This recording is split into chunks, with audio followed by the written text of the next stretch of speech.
Hola, ¿cómo están amigos? Muy buenas tardes. Bienvenidos a una nueva edición de Mesa Política. Este es un programa producido por Otra Mirada en alianza con Nuestra América TV. Yo soy Rocío Pereira y el día de hoy vamos a hablar con un especialista en temas de medio ambiente, con Ricardo Giesecke. Vamos a hablar a propósito de la reciente cumbre climática, la COP27, que se acaba de dar en Egipto, y vamos a conversar un poco con Ricardo sobre los grandes consensos o avances que se han dado en este tema. Ricardo es físico, es especialista en temas ambientales, ex ministro del Ambiente también. Bienvenido, Ricardo, un gusto tenerte con nosotros. Encantado, muchas gracias. Bien, Ricardo, entonces mira, una primera gran pregunta es que nos pongas un poco en contexto sobre lo que acaba de pasar en Egipto, la cumbre número 27 de la COP27, conocer un poco, según tu perspectiva, cuáles son los grandes acuerdos, los grandes avances a los que hemos llegado en esta cumbre. Y tal vez en un segundo momento ya te pregunto un poco también sobre las grandes ausencias. Pero primero, según tu perspectiva, ¿cuáles son los grandes avances? Pero en realidad es la parte más cortante de la pregunta, porque en realidad avance en esta conferencia de las partes, donde han asistido 45.000 personas. O sea, realmente ha sido una cosa impresionante.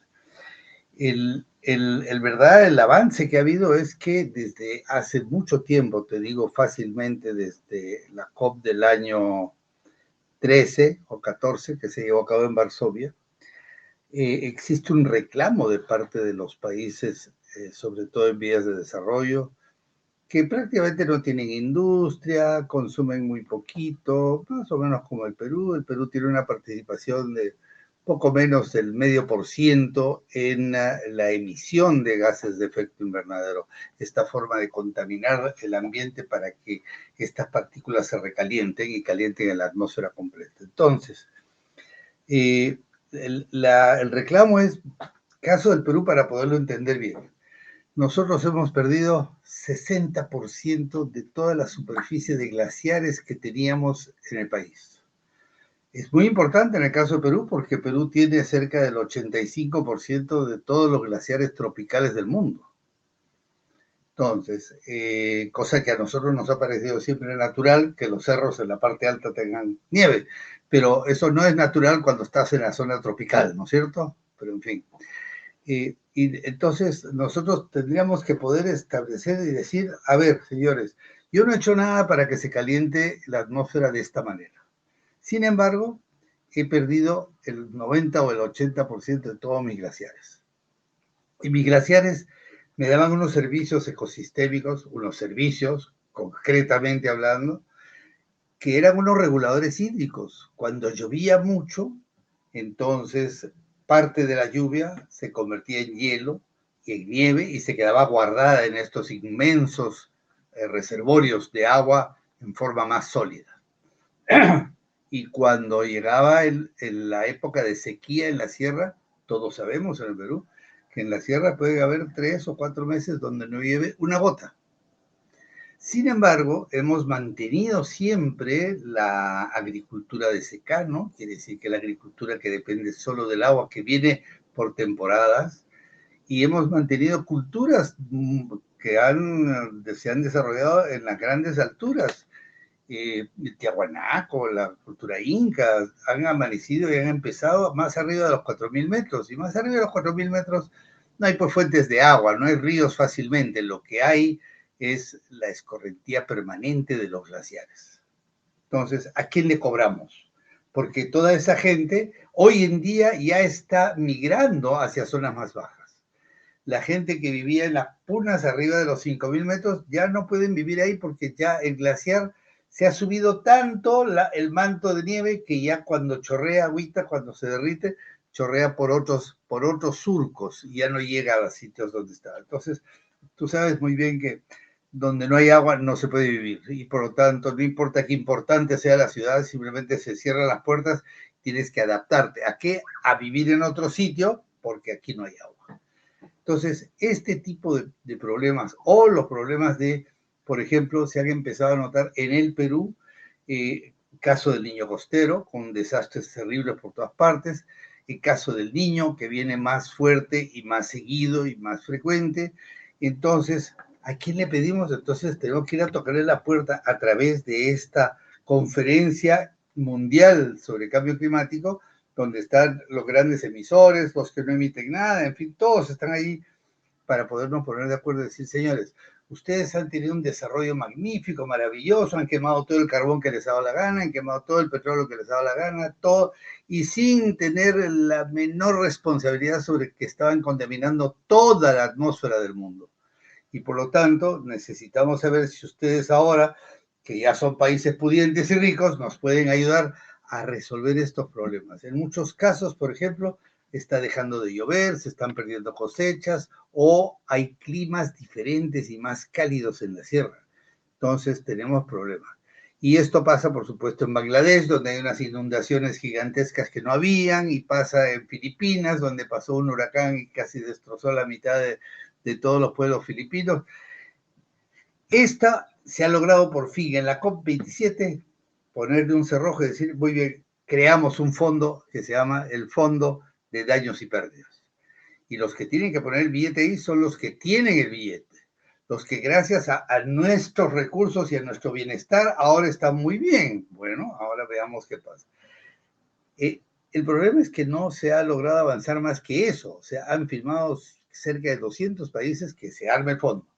Los desarrollados, y todo el mundo sabe quién va a pagar, pero no está nada descrito adentro. Entonces, ahora va a quedar todo este año, desde noviembre del 22 hasta noviembre del 23, para que se vaya trabajando todos los detalles y poder llegar en noviembre del 23 para decir, bueno, ya hemos hablado con el Banco Mundial, con el Fondo Monetario, hemos hablado con el Banco de Desarrollo chino, alemán, francés, y todos van a poner 500.000 millones por año para atender, empezando de abajo para arriba, los países menos pudientes y más afectados. Perú es uno de ellos. Perú es uno de los que ha sido afectado por varios sitios, por la selva, por el agua, por la costa, por el mar, etc.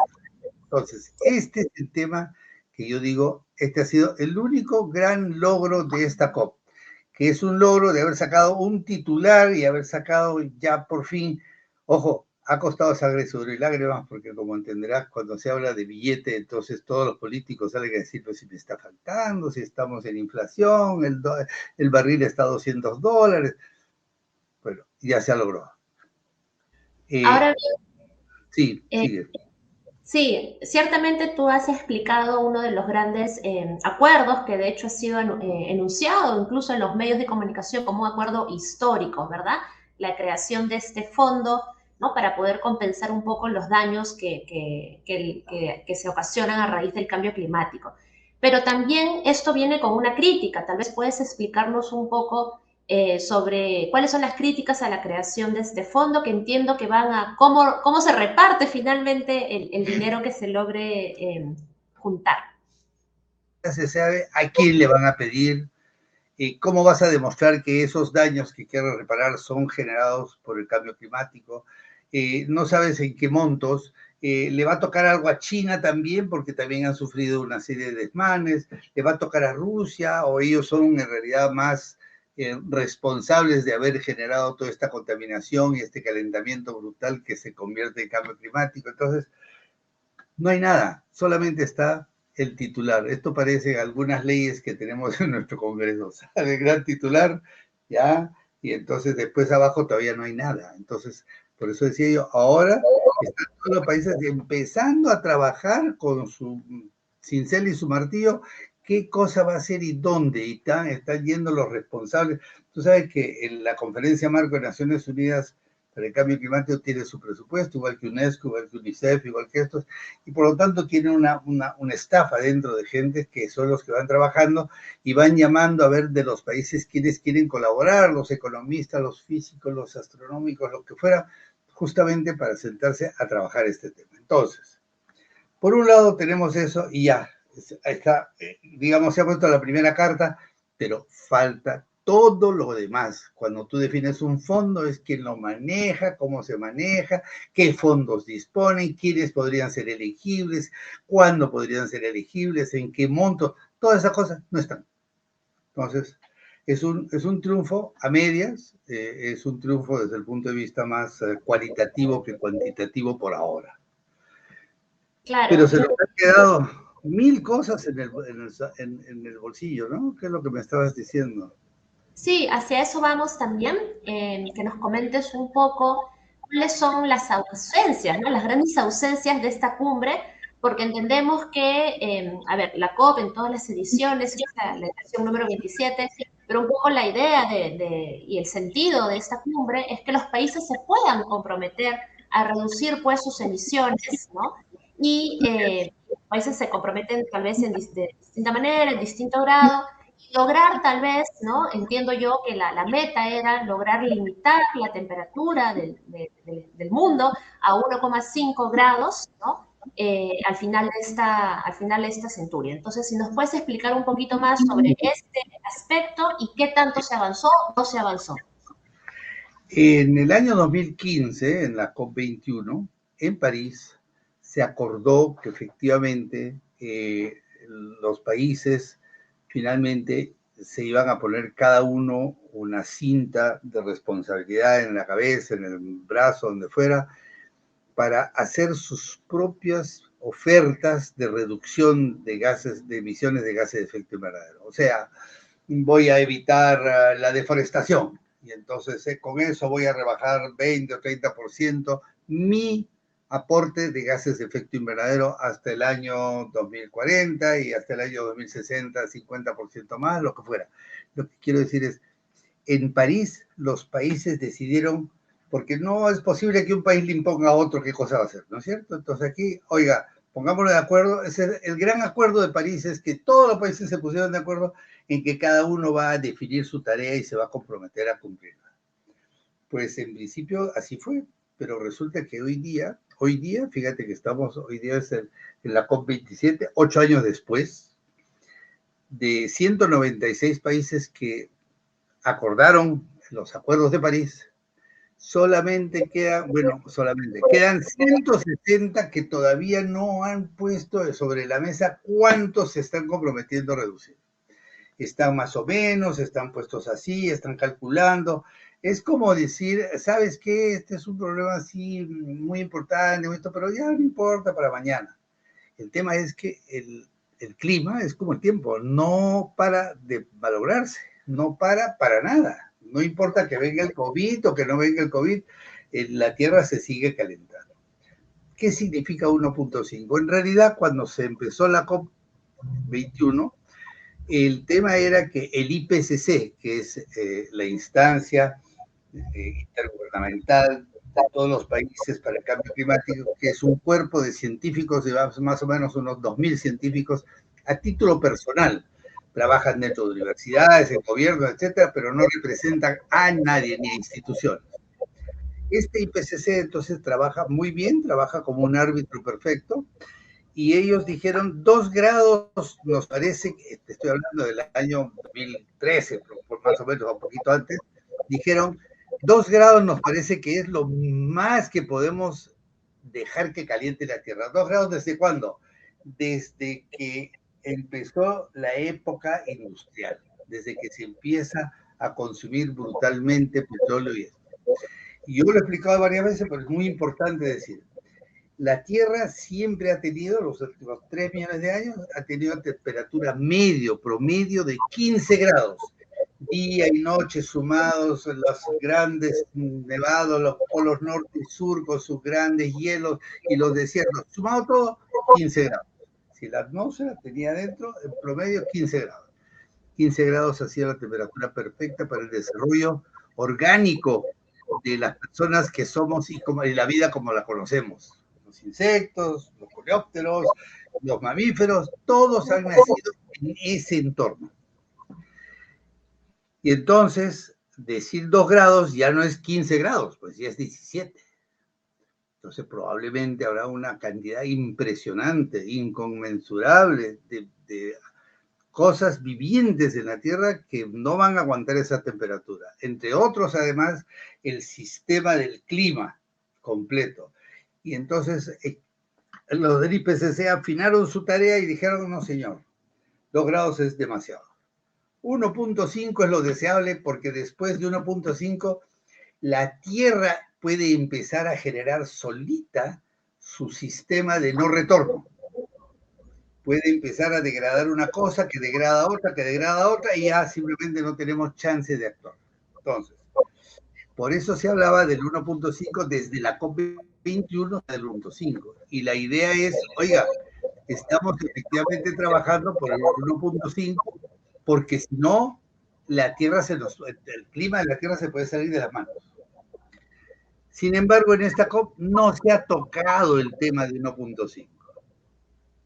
Y hay muchos institutos independientes, otros institutos que son de algunas universidades, otros de gobierno, que dicen, las promesas que han hecho los países hasta ahora nos llevan a tener 2.8 grados al final del siglo. Y entonces han vuelto a calcular y han dicho, ¿saben qué? Ahora que hemos pasado 8 años y no hemos hecho ni michi, valga la verdad, entonces, ahora resulta que tenemos que hacia el año 2025 empezar a reducir nuestras emisiones totales cada uno, porque si cada uno lo hace, el total interese, ¿no es cierto? No es que yo no, porque como yo no tengo tanto, yo no tengo culpa, y entonces no. Entonces, al 2025 tendríamos que dejar de emitir, el total tendría que empezar a disminuir. Pero adicionalmente a eso, para lograr el 1.5 hasta el año 2030, tendríamos que reducir a la mitad las emisiones que teníamos en el 2010.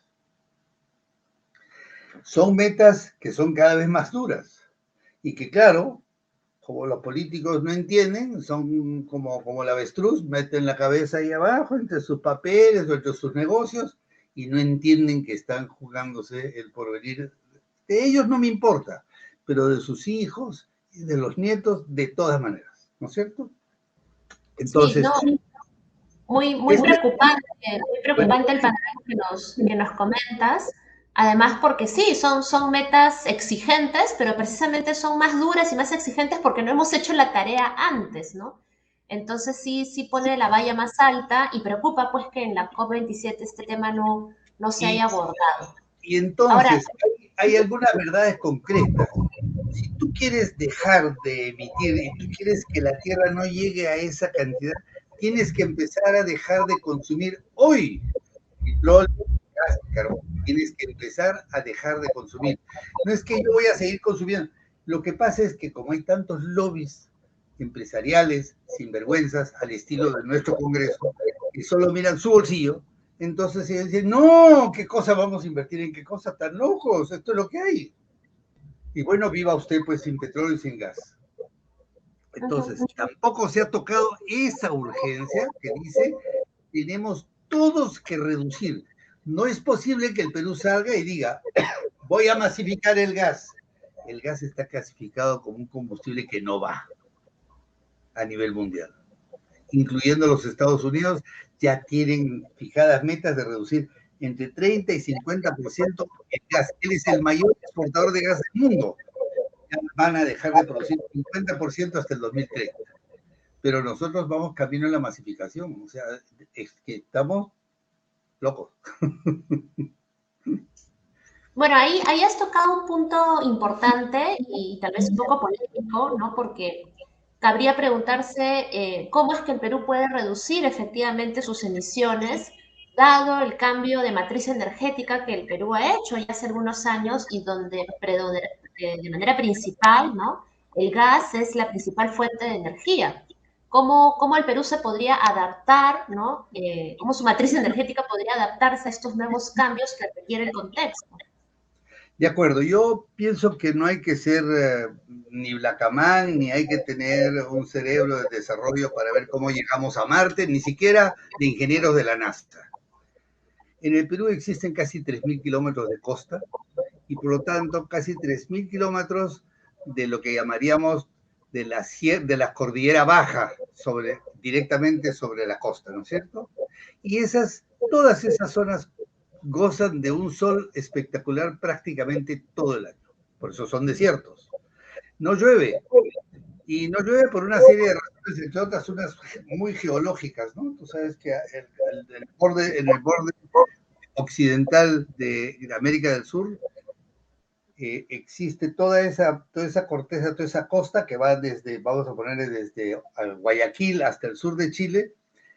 Esa costa está montada porque es la plataforma continental, la plataforma de tierra, de sólido. Y esa plataforma choca con la placa de Nazca, que viene del este al oeste, del oeste al este. Y nosotros, esta plataforma continental va de este a oeste. Cuando chocan, se hunden, generan los temblores y todo, pero esta subducción, esto que se está hundiendo, tiene una profundidad de casi de 6 o 7 mil metros. Entonces, el mar, cuando estas aguas salen hacia la superficie, tiene una temperatura de 1 o 2 grados. Y eso tiene un ancho como de 100 kilómetros. Por eso es que no se evapora ni una sola gota del Pacífico para generar lluvia en el Perú. Eso no pasa a partir de Ecuador, porque esa subducción ya no existe. Se llamaba la corriente Humboldt. Es la corriente Humboldt porque ese es el nombre del superficial que tiene, pero las razones son estas que te cuento. Entonces, el tema es que, siendo eso así, nosotros tenemos una posibilidad de un recurso infinito que se llama el sol. Resulta que con energía solar podemos generar energía eléctrica que nos va a sobrar para todo el mundo. Y podríamos entregar energía eléctrica muy barata a todos. Porque tenemos que entregarle gas. El gas solo sirve para cocinar. Yo le debería poder entregar energía eléctrica barata a todos en el Perú. Porque con energía eléctrica tienes luz, tienes entretenimiento, tienes cocina, tienes refrigeración. Con el gas no. Con el gas con las justas tienes comida y calentador de agua. Entonces, a mí me parece una tontería, porque además el gas, antes de quemarse, ya es un gas de efecto invernadero. Y es 25 veces más poderoso que el CO2. Entonces, estamos todos locos. Pensamos que eso es lo único que hay. No es cierto, no es cierto. Entonces, ¿hay posibilidades? Sí. ¿Y podemos pensar en ellas? Sí. Y yo creo que en lugar de pensarnos que vamos a invertir 5 o 6 mil millones de dólares en los próximos 10 años para correr tuberías desde Camisea a todas las casas del Perú, esa plata podría servir para tener centrales eléctricas solares que generan energía eléctrica 24 horas por día. Ya se tienen, ya están esas plantas, existen. España es el campeón de esas plantas y funcionan muy bien. No las quieren desarrollar en Estados Unidos y en los países europeos porque tienen otros intereses, los privados, que están acostumbrados a servir al Estado, pero sirviéndose a sí mismos, ¿no es cierto? Entonces, yo creo que el Perú tiene que pensar que la energía de mañana, la energía del siglo XXI, la energía, o sea, desde ahora, tendría que ser electricidad. Tenemos casi 95% de todo el Perú con acceso a electricidad. Entonces, ¿por qué nos estamos comprando la BN4? Los camiones de larga distancia pueden ser todos eléctricos.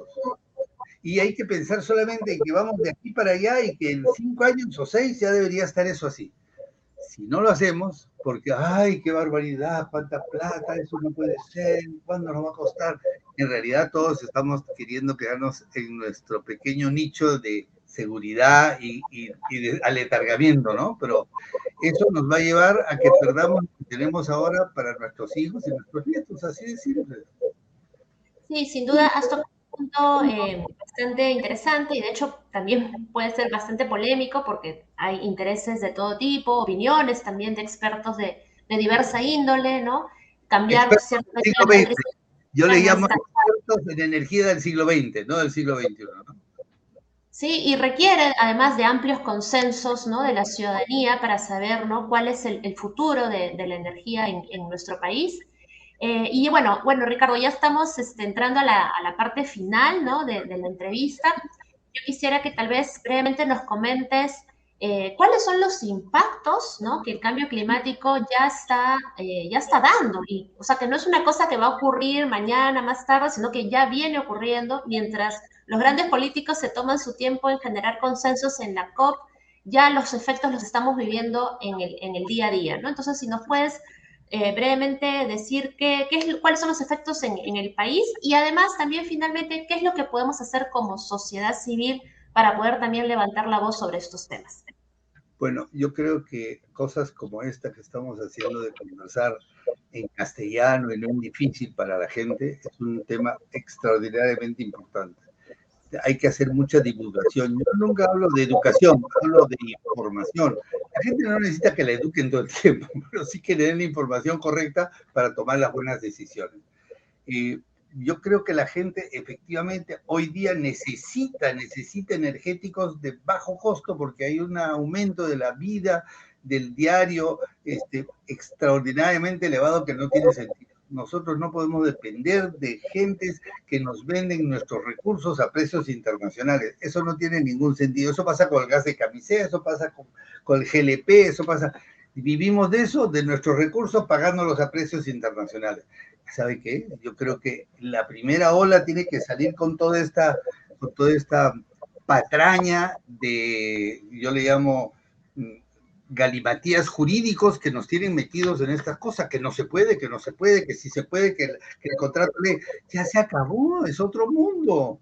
Se acabó, o sea, tenemos que entender que ya esas cosas no se pueden seguir manteniendo porque así no vamos a ir a ninguna parte. El señor de camisea diría que tiene un contrato de ley por 40 años y que él tiene que seguir produciendo y llevar...